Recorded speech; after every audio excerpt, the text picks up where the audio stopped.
I'm going to talk about the nuts and bolts of regulatory impact analysis, basically the basic elements of regulatory impact analysis, and then Mr. Amol Kulkarni from CUTS International is going to illustrate a case study on RIA on debt recovery laws in India.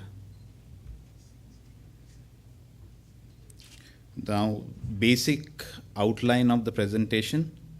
We are going to talk about what is RIA. RIA, very non-technically speaking, is a choice among regulatory alternatives, each of which is capable to achieve the regulatory goal.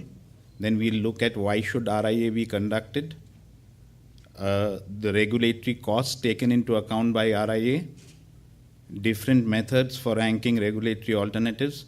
As I've told you, RIA is the ranking of regulatory alternatives. So if there are different methods for conducting that, we'll talk about that. We will talk about how the data needed to conduct high quality RIA is to be obtained. We'll look at communication of RIA results, and then finally Amol is going to talk about the CUTS case study.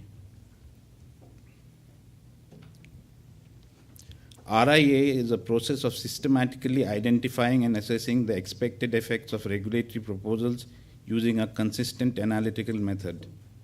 In RIA, you basically set out the regulatory goal, then you set out the basic paths which can lead to that regulatory goal.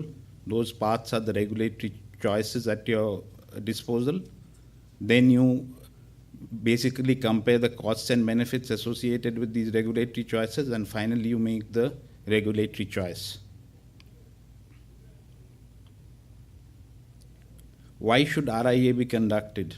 Well, in an economy, there are diverse effects on various groups, and many of these effects are hidden.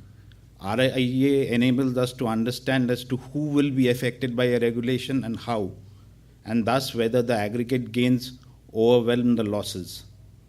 RIA ensures that regulations are made as effective and efficient as possible. Here I must qualify the two terms effective. Effective meaning that the goal is achieved as comprehensively as possible, and efficient meaning that the difference between benefits and costs is the greatest.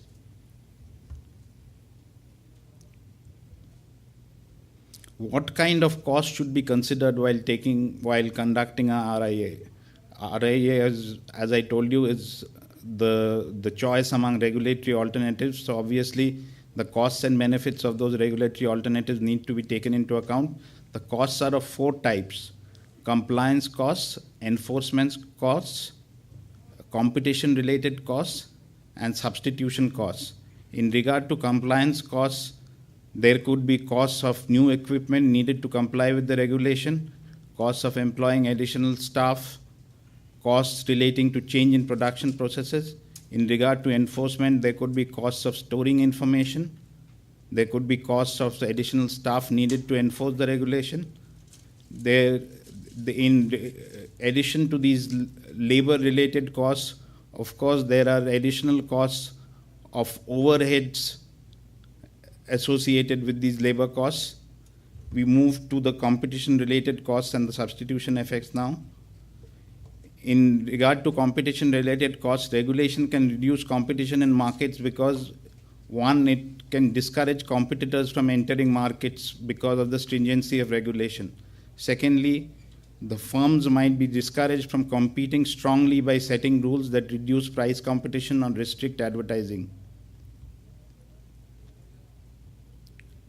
Substitution effects. Whenever there is a regulation that increases the price of a product, people might switch to a less beneficial product.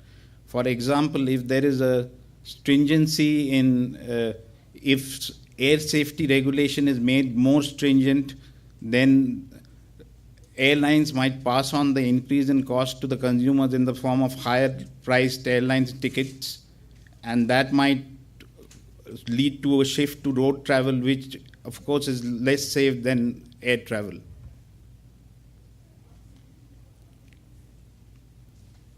Different methods for ranking regulatory alternatives. As I told you that there is not a single method for doing RIA. There are several methods for doing RIA. One of them is cost-benefit analysis. In terms of cost-benefit analysis, the costs and benefits corresponding to the regulatory alternative are computed, and the net benefit is computed. The difference between benefit and cost is computed. And after the net benefits of different alternatives are computed, the alternative with the highest net benefit is chosen. Regulation is made only when the costs of a regulation are exceeded by its benefits. Without RIA, which systematically assesses the benefits and costs, there is a danger of regulation with costs exceeding benefits being pushed through. A lobby group which corners most of the benefits might push through a regulation where costs exceed benefits. While CBA is the best approach for RIA, it requires quantification which often may not be possible. So that is why we do partial CBA, in which the non-quantifiable costs and benefits are compared using analytical methods, and a suitable alternative is chosen. Another alternative is cost effectiveness analysis. In terms of cost effectiveness analysis, it is assumed that all the regulatory alternatives lead to the same benefit. It is only in terms of cost that they differ. So the alternative which has the least cost is chosen as the most cost effective or efficient option. However, CEA does not answer the question as to whether it is appropriate to regulate at all. We have another analysis, another type of regulatory impact analysis which is often used, that is known as multi-criteria analysis. In terms of multi-criteria analysis, the regulatory objective is broken down into various criteria. The criteria are given weights, and then the various regulatory alternatives are scored on these criteria to arrive at a weighted score for each policy, each regulatory alternative. The alternative with the highest score is then chosen.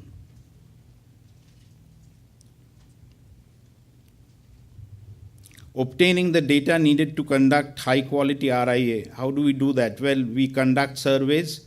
A well-designed questionnaire can be used to ask for specific information on major elements of a proposed regulation. Now, such a questionnaire should be sent to a representative group of affected parties.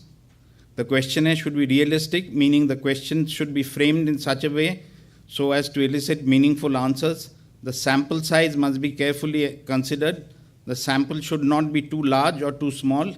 If it is too large, then you run into financial constraints. If it is too small, then all the affected parties are not taken into account. One can use data from government agencies in order to get an estimate of costs and benefits, especially to get estimates of benefits. A government statistical office may be the source of such information as the number of firms in various industries and the number of people employed and the like. Similarly, regulations similar to the one being examined might have been adopted in other areas, and their effects might have been documented by the government office. Literature reviews of RIAs done in like countries are often taken into account while doing RIA. Consultation with stakeholder groups often gives people a voice in the design of regulation and helps to increase voluntary compliance. There are three types of consultations: notice and comment. Under notice and comment, basically a notice is given in the newspaper and comment is invited. A link might be given to a discussion paper. Under circulation and comment, a notice is sent to a pre-designated group and comments are sought from them. And under public hearings, basically anybody can turn up and their interaction helps to arrive at a good estimate of costs and benefits.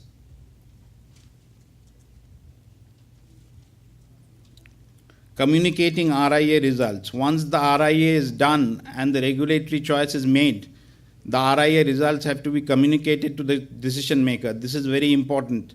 RIA results should be presented in clear and understandable form, because decision makers are non-technical people and they need to understand what you have done, which might be quite complicated.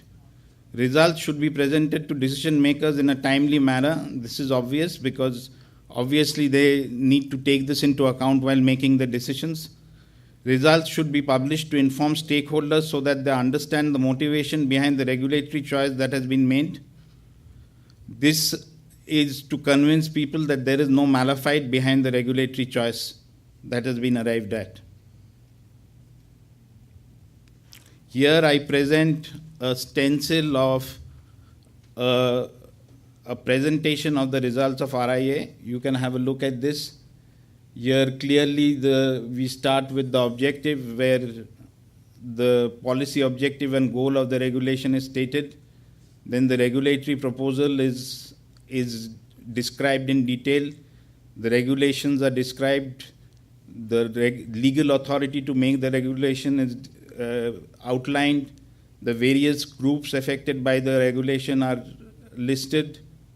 The enforcement regime and proposed strategy for ensuring compliance is also outlined. Then the various costs and benefits associated with the regulatory alternative that has been chosen are discussed, and they are compared to the costs and benefits of the regulatory alternatives that have not been chosen, so as to make a case for the regulatory alternative that has been chosen. This is all that I have, and over to Amol for the next part of the presentation. Thank you, Professor Mitra, for elucidating the steps on RIA. And so what I have to present over here is that as in the opening session, Mr. Mehta had mentioned that we have conducted a case study on regulatory impact assessment in financial sector, wherein we have conducted RIA on select banking laws in the first cycle and select insurance laws in the second cycle. This is a brief presentation on what we found when we did RIA of select banking laws. We selected, as the title suggests, we selected the debt recovery legislations to conduct RIA. Now, I understand that these are existing legislations which have been operating over the past decade or so, and RIA, as we have discussed during the day, is ex ante in nature. But it is also important to establish the benefit of RIA to showcase that had an RIA been conducted, some of the problems that we might have been facing today might have been checked and addressed, and better regulation could have been designed through use of mechanisms like RIA. So today,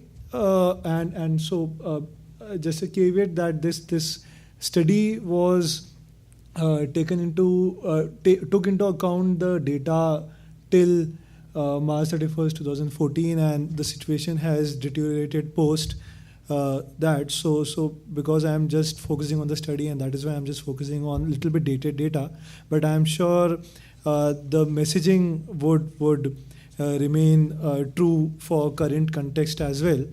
Now, the first question, as Siddharth also pointed out, that is the problem definition as to why do we conduct, or why do we need a regulation, or why do we need a regulatory impact assessment.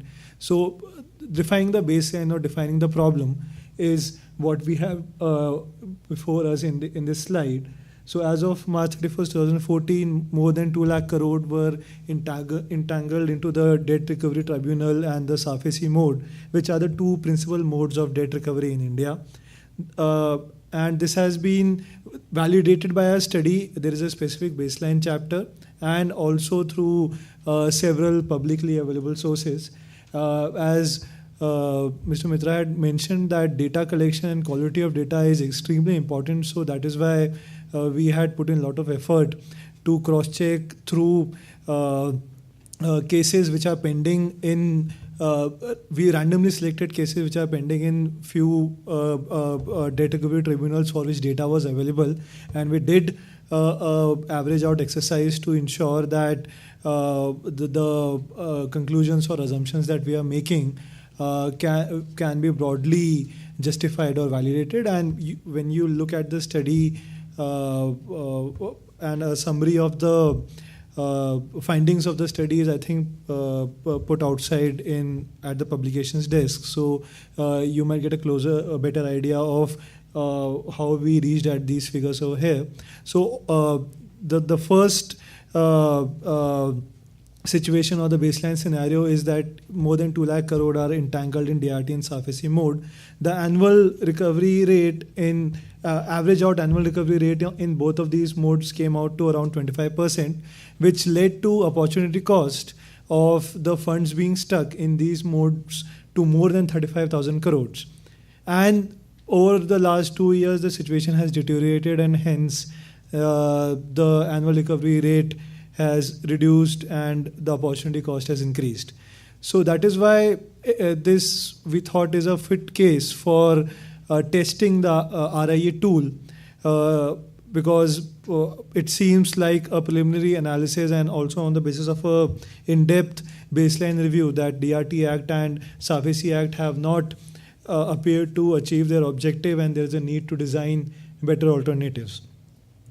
Now, once we have the objective we have clear objectives. So what are the sub parts to it, or what areas do we need to cover? So this is just a highlight of some of the questions that we wanted to answer, and there is also some additional questions that we tried to answer. And the idea behind selecting these the points in bolds was that these are the key issues that are affecting the performance or affecting the recovery at DRTs and SARFAESI.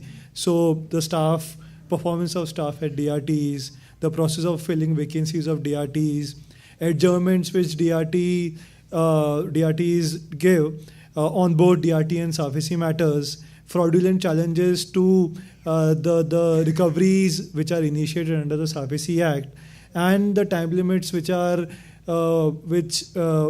the time which is taken to dispose of matters or dispose of or undertake recovery under the SARFAESI and DRT Act. So these were the critical pain points that we thought would be useful to analyze and undertake assessment as to what could have been the better approach to regulation than what is provided under the DRT Act and the SARFAESI Act. So what we did was basically we tried to map the existing regulation for each of these points and more, and we then designed other regulatory alternatives to the existing regulation. So for instance, for improving staff performance, while there is currently some eligibility criteria of presiding officers, one of the alternatives that we thought could be revision of the eligibility criteria. Another alternative could be an additional provision of a technical member who is an expert at the Debt Recovery Tribunal. Third could be performance-linked incentives to the members. Fourth could be public disclosure of performance. And we did this exercise of designing alternatives to each of the pain points, and we kept in mind that we should design at least 2 or more alternatives so that it ensures comparison. Now for each of those alternatives, we estimated costs and benefits. So for instance, the cost of establishing 73 additional DRTs came out to around 192 crore. The additional DRT point is not mentioned over here, but that was also one of the things that we considered.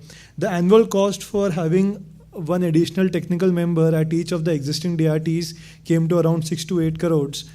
The cost of increase in adjournment fee by 1% per adjournment came to around 15 crore, and our report has a full explanation of how we reached to that cost and what are the consequent benefits.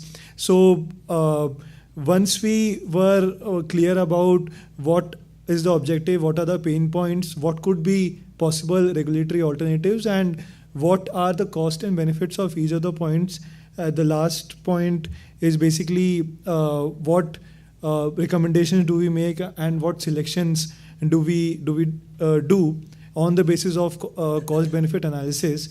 So I just wanted to add here that, and as Mr. Mitra pointed out, that there are various methods to do a regulatory impact assessment. Cost benefit analysis is one of them. Another are cost effective analysis, so wherein if all the alternatives are resulting into similar benefits, then you compare the cost, and whichever is the least costly method, you determine or you select that. So the approach that we took was a mix of CBA and a CEA. In cases where cost and benefit were easily quantifiable or easily comparable on a qualitative nature, then we did a CBA.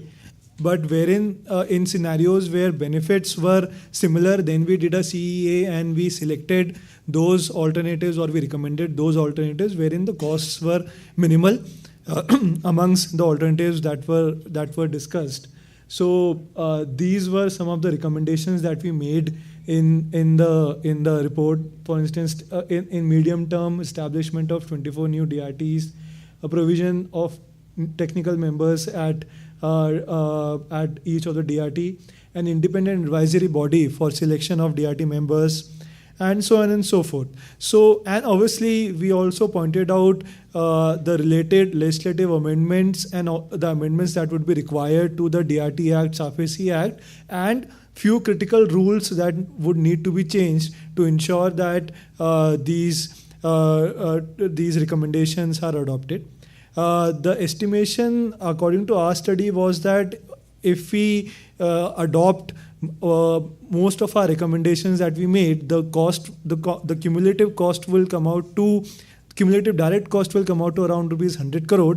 And in addition to that, there would be some recurring indirect infrastructure and additional cost, qualitative in nature, but this is expected to result in significant improvement in debt recovery scenario in both DRT level and at SARFAESI level. So this is in summary what we did in our exercise of conducting regulatory impact assessment in financial sector. This was, we believe that this is first of a kind study which is so comprehensive in nature, and we are improving as we do more RIAs, and the insurance report that was released earlier today is much better and improved version process-wise as to how to conduct an RIA. And as someone had suggested during the panel discussion, is that the more civil society and research organizations will take up the mandate of voluntarily conducting RIA, the process will be streamlined, and they'll get much more better understanding of how to do an RIA, and teaching government and relevant stakeholders of the process of RIA. Thank you so much. And this is the link wherein the full report is available. Thanks.